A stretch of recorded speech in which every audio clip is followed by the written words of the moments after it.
우리의 현실 인식은 두개골 안에 있는 뇌가 정교하게 만들어낸 복잡한 환상입니다. 뇌는 어둡고 고요한 영역에서 작동하며 외부 세계의 모습을 그리기 위해 감각 신호에 의존합니다. 이 과정은 결코 단순하지 않습니다. 뇌는 감각 입력의 원인을 추측해야 하는 복잡한 해석을 거치며 이는 과거 경험과 내가 만들어온 범주에 의해 영향을 받습니다.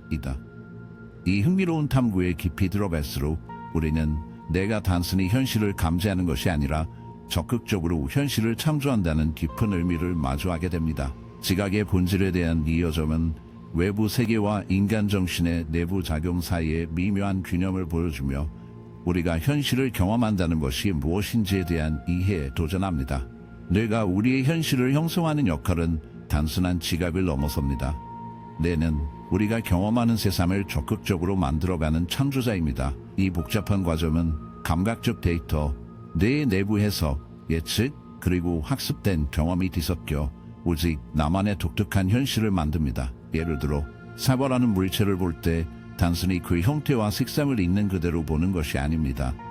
뇌는 과거 경험과 맥락을 바탕으로 감각 입력을 적극적으로 해석합니다. 사과의 붉은색은 사과 자체가 갖고 있는 고유한 속성이 아니라 특정한 빛의 파장을 뇌가 해석한 결과로 만들어진 것입니다.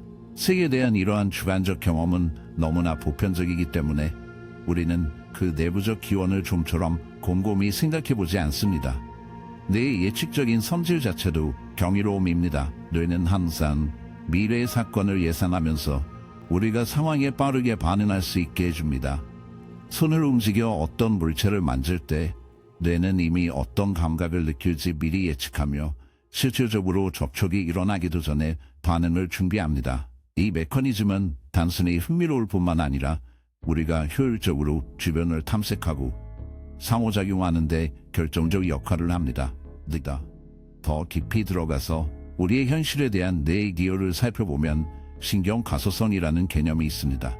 이 용어는 인생 전체에 걸쳐 내가 변화하고 적응할 수 있는 능력을 의미합니다. 경험과 학습 하나하나가 뇌의 구조를 실제로 바꿔놓을 수 있어 우리가 세상을 인식하고 상호작용하는 방식에도 영향을 미칩니다. 이 적응력 덕분에 한 가지 감각을 상실한 사람들은 종종 다른 감각이 더욱 예민해지는 경우가 많은데 이는 내가 스스로 재구성하며 손실을 보상하기 때문입니다. 사회적 현실의 창조는 인간의 뇌가 지닌 놀라운 힘과 정교함을 잘 보여줍니다. 이 현상은 집단적인 신념과 공유된 이해가 본질적으로 중립적인 사물이나 개념의 의미를 불어넣는 과정을 보여줍니다. 영적인 맥락에서 이 과정은 우리가 특정한 상징이나 의식의 신성함을 부여할 때 벌어지는 일과 비슷합니다. 물리적으로는 단순한 사물에 불과하지만 우리가 의미와 영적 에너지를 투영하면서 이들은 영적인 매개체로 변모합니다. 이러한 현상의 전형적인 예가 바로 언어의 사용이다. 단어는 가장 기본적으로는 일련의 소리나 기호에 불과하다. 그러나 이러한 소리와 기호 안에는 깊은 의미와 복잡한 사상을 전달하는 힘이 숨어 있다. 언어는 단순한 의사소통의 도구를 넘어서 깊은 영적 진리와 내면의 경험을 표현하는 다리가 된다. 우리가 영적인 개념을 토론하고 탐구할 수 있는 것도 바로 이 공유된 언어적 틀을 통해서다. 이 언어적 틀이 있다는 덕분에 경험할 수 없는 것조차 어느 정도 파악하고 이야기할 수 있다. 영성의 영역에서 이러한 사회적 현실은 우리가 공동체와 공유된 신앙 체계를 어떻게 형성하는지에 중대한 역할을 한다. 영적 텍스트와 가르침에서 사용되는 단어와 기호가 힘을 갖는 이유는 그것의 음성적 소리나 시각적 형태 때문만이 아니라 그 의미에 대한 집단적인 동의 때문이다. 이러한 동의는 종교적, 영적 공동체의 토대를 이루며 신성에 대한 공동의 경험과 이해를 가능하게 한다. 더 나아가 사회적 현실 맥락에서의 언어는 우리의 의사소통뿐 아니라 영적 세계에 대한 인식 자체까지도 형성한다. 신성, 사후세계, 도덕적 개념을 표현할 때 사용하는 용어들은 우리 신념과 행동을 형성하는 무게를 지니고 있다. 이러한 용어들은 우리가 영적 존재의 측면을 바라보는 렌즈가 되어 우리의 이해와 경험의 색채를 더한다. 결국 언어를 통한 사회적 현실 창조는 우리가 영적 세계를 규정하고 이해하는 과정에서 집단적으로 어떤 역할을 맡고 있는지를 감하게 상기시킨다. 우리가 선택하는 단어와 우리가 지지하는 개념들이 우리 공동의 영적 여정에 어떤 영향을 미치는지 인식하면서 이 글은 우리에게 언어에 대해 신중할 것을 요구합니다. 이러한 신중한 언어 사용을 통해 우리는 단순히 의사소통을 넘어 우리의 영적 현실의 근본적인 구조를 같이 만들어갑니다. 인간 경험의 중심에는 깊이 있는 철학적, 과학적 논쟁이 자리하고 있습니다. 우리가 인지하는 현실은 정말로 객관적 현실을 반영하는가, 아니면 각자의 마음이 만들어내는 고유한 구성물인가? 이 질문은 현실에 대한 우리의 이해에 도전점을 던집니다. 우리가 경험하는 현실이 세상의 직접적인 복사가 아니라 외부 감각 정보와 내부 뇌의 처리가 복합적으로 어우러진 결과임을 시사합니다. 우리의 감각 기관들은 해석자의 역할을 하며 외부 세계를 내가 이해할 수 있는 신호로 변환시킵니다. 하지만 이러한 신호들은 그 자체가 현실이 아니라 현실의 표현물일 뿐입니다. 이 해석은 단지 즉각적인 감각 경험에 의해서뿐 아니라 우리의 과거 경험, 신념, 기대에도 영향을 받습니다. 우리가 경험하는 현실이 내 구성물이라는 생각은 흥미로운 의문을 던집니다. 우리는 어느 정도까지 우리의 감각을 신뢰할 수 있을까요? 혹시 우리는 각자 약간씩 다른 현실 속에서 살고 있는 걸까요? 지각에 대한 연구를 보면 색이나 소리 같은 기본적인 감각 경험조차도 언어나 문화와 같은 요인에 의해 각기 다르게 인식될 수 있습니다. 지각의 이러한 주관적 본질은 우리가 경험하는 현실이 고정된 보편적 진리가 아니라 우리 감각의 붓질과 마음의 팔레트로 만들어진 독특한 그림, 즉 개인적인 해석임을 시사합니다. 이는 우리가 주변 세계를 이해하는 것이 외부 환경만큼이나 뇌의 내적 작용과도 깊이 관련되어 있다는 가능성을 생각하게 합니다. 이런 관점에서 현실을 이해하려는 노력은 단순한 외부 지식의 탐구를 넘어 인간의 정신세계를 탐험하고 그것이 우리의 경험을 어떻게 형성하는지 살펴보는 일이 됩니다. 이 영역에서 철학적 탐구와 과학적 탐색이 만나는 지점은 현실, 지각, 그리고 인간 의식의 본질에 대한 흥미로운 관점을 열어줍니다. 우리가 지각과 현실의 철학적, 과학적 영역을 깊이 파고들수록 이 복잡한 상호작용에 대한 다양한 관점이 등장하며 각 관점은 독특한 통찰을 제공합니다.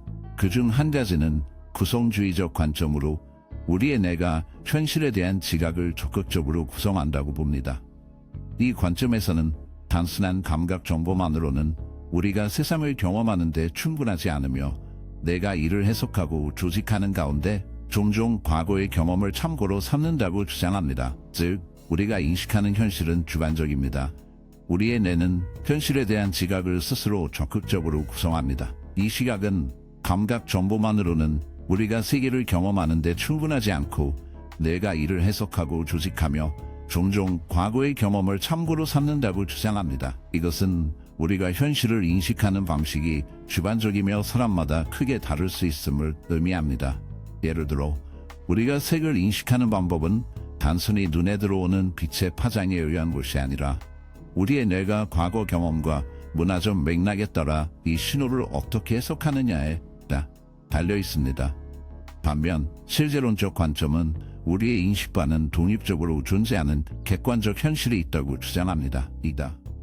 이 견해의 지지자들은 우리의 감각이 완벽하진 않지만 대체로 외부 세계를 신뢰할 만하게 반영한다고 주장합니다. 즉, 우리의 인식이 개인적 편향이나 한계에 영향을 받을 수 있지만 대부분은 객관적 현실과 일치한다고 봅니다. 이런 견해를 뒷받침하는 근거는 우리가 관찰하는 물리적 성질, 예를 들어 물리법칙과 같은 것들이 개인의 인식에 상관없이 일관되게 유지된다는 데에 있습니다.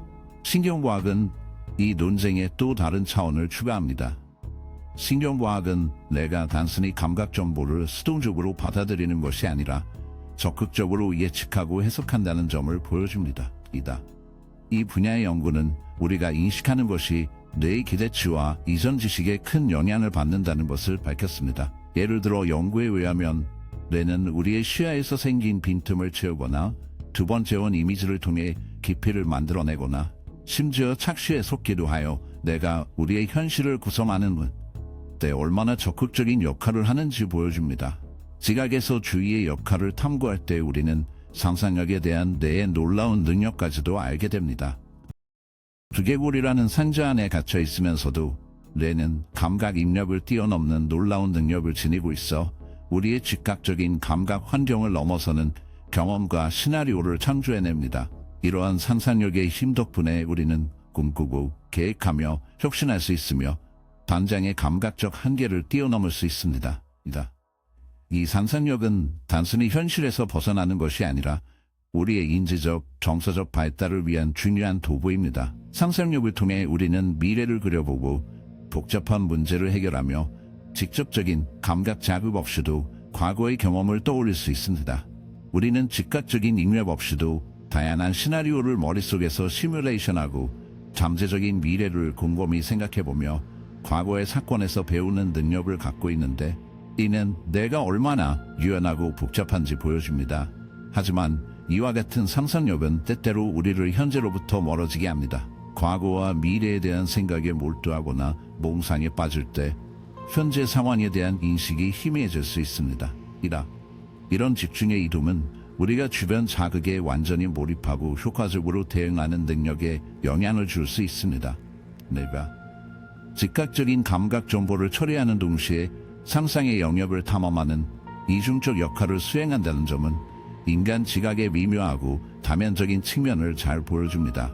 이는 우리가 현재의 감각적 현실에 뿌리를 내리면서도 마음의 한계 없는 가능성을 탐구해야 하는 미묘한 균형을 시사합니다. 이 균형은 인간의식의 핵심 요소로 우리가 세상과 상호작용하고 우리의 현실을 입고 다양하게 인식하는 방식을 형성합니다. 이 균형을 이해하는 것은 우리 뇌의 능력 전체를 온전히 감상하는 데 필수적입니다. 이것은 우리에게 현재의 현실감과 상상력의 확장성을 모두 포용하도록 초대하며 각각이 우리 경험과 세상에 대한 인식의 필수적인 부분임을 인정하게 만듭니다. 이러한 자각은 우리의 마음챙김, 창의성, 감정지능을 향상시켜 더 풍요롭고 만족스러운 삶의 경험으로 이끌 수 있습니다. 신념체계가 우리의 현실 인식에 지니는 심오한 영향을 인식하면 자연스럽게 인간 인지의 또 다른 흥미로운 측면, 즉 내가 현재의 감각 정보에 얽매이지 않은 완전히 새로운 경험을 해석할 뿐만 아니라 창조하는 놀라운 능력으로 이어집니다. 이 능력은 인간 정신의 놀라운 힘과 다양성을 보여줍니다. 신념체계는 우리 삶의 단순한 배경이 아니라 우리의 개인 우주를 적극적으로 설계하는 건축가입니다. 과거 경험, 문화 규범, 개인적인 해석들이 서로 얽혀들어가면서 각자만의 독특한 현실이 형성됩니다. 마치 연극의 연출자처럼 이 시스템은 우리의 인지적 스포트라이트를 조종하여 환경의 특정 부분은 강조하고 다른 부분은 그림자로 남기며 이를 통해 우리의 일상 경험과 선택을 형성합니다. 플라시보 효과를 떠올려 보세요. 이는 신념이 지각에 미치는 힘의 인상적인 예입니다. 우리가 어떤 약이나 치료법이 통증을 완화하거나 질병을 고칠 것이라고 믿을 때 뇌는 실제 생리적 변화를 불러일으킬 수 있습니다. 이 현상은 단순한 정신적 속임수를 넘어 마음이 몸에 미치는 깊은 영향을 보여줍니다. 환자가 플라시보 치료에 대한 믿음을 가질 때 뇌 활동이 변화하는 것을 보여주는 연구는 믿음이 물리적 현실에 미치는 가시적인 영향을 보여줍니다. 우리의 믿음은 또한 감각적 경험을 크게 형성합니다. 예를 들어 숲은 자연을 아끼는 사람에게는 평화롭고 위안이 되는 공간일 수 있지만 과거에 트라우마가 있었던 사람에게는 위협적이고 불안하게 느껴질 수 있습니다. 이는 우리의 신념 체계가 동일한 감각 정보를 얼마나 다르게 해석하고 필터링하는지 결국 각 개인에게 완전히 다른 현실을 만들어낸다는 것을 잘 보여줍니다. 이러한 신념 체계는 확인 편향으로 이어지기도 합니다. 우리는 무의식적으로 자신의 기존 관점을 확인해주는 정보와 경험만을 찾아냅니다. 이 반복의 과정은 우리를 인식의 거품 속에 가두고 선택적으로 해석된 경험을 통해 끊임없이 우리의 현실을 감화합니다. 우리의 현실이 얼마나 집중하는 것과 신념에 의해 형성되는지를 인식하는 순간은 새로운 깨달음이 될 수 있습니다.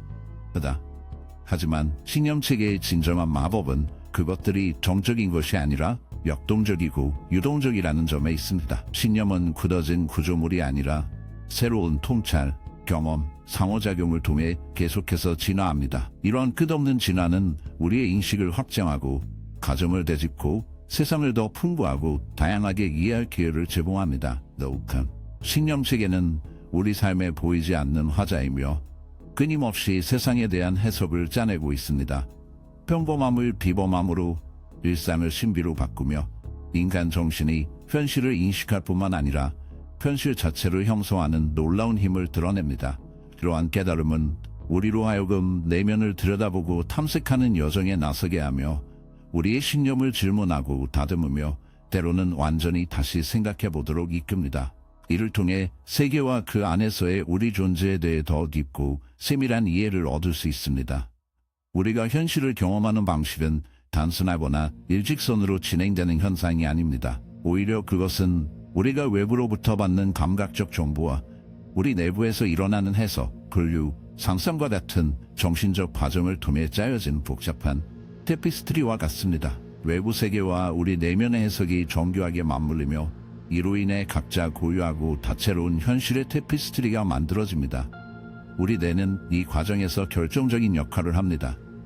뇌는 수동적인 수신자가 아니라 현실을 적극적으로 만들어내는 주체로 작동합니다. 주변 세계에 대한 우리의 인식은 뇌가 끊임없이 만들고 또 재구성하는 과정에서 형성됩니다. 이러한 지속적인 구축 행위는 뇌가 감각 입력으로부터 해석하고 추론하며 새로운 것을 창조할 수 있는 놀라운 능력을 보여줍니다. 우리를 둘러싼 물리적 세계와 풍부하게 얽혀있는 문화적, 사회적, 개인적 맥락은 이런 현실의 구축에 깊게 영향을 끼칩니다. 이러한 요소들은 우리 두뇌가 세계의 그림을 그릴 때 토대와 색채를 제공합니다. 우리의 문화적 배경, 사회적 상호작용, 그리고 개인적인 경험들은 모두 우리가 세상과 세상을 해석하는 방식을 거르는 필터 역할을 하며 인식의 깊이와 의미를 더해줍니다. 이 지각 과정의 역동성은 우리의 인식이 얼마나 유연하고 적응력이 뛰어난지를 보여줍니다. 이는 인간의 마음이 가진 놀라운 창의성과 융통성의 능력을 부각시킵니다. 우리는 인생을 살아가면서 끊임없이 세상을 이해하려는 두뇌의 활동을 거치고 외부의 현실과 내부의 내러티브를 결합해 나갑니다. 그렇게 함으로써 각자가 경험하는 독특하고 개인적인 현실을 만들어냅니다. 이 특별한 현실 인식은 단순히 세상의 수동적인 반영이 아니라 우리의 경험, 신념, 해석이라는 실로 짜여진 개별적인 이야기가 담긴 적극적인 창조물입니다. 이로써 우리는 모두 같은 세상을 바라볼지라도 경험하는 현실은 각자의 관점이라는 렌즈를 통해 색깔과 형태가 달라지며 오직 나만의 것임을 다시금 실감하게 됩니다.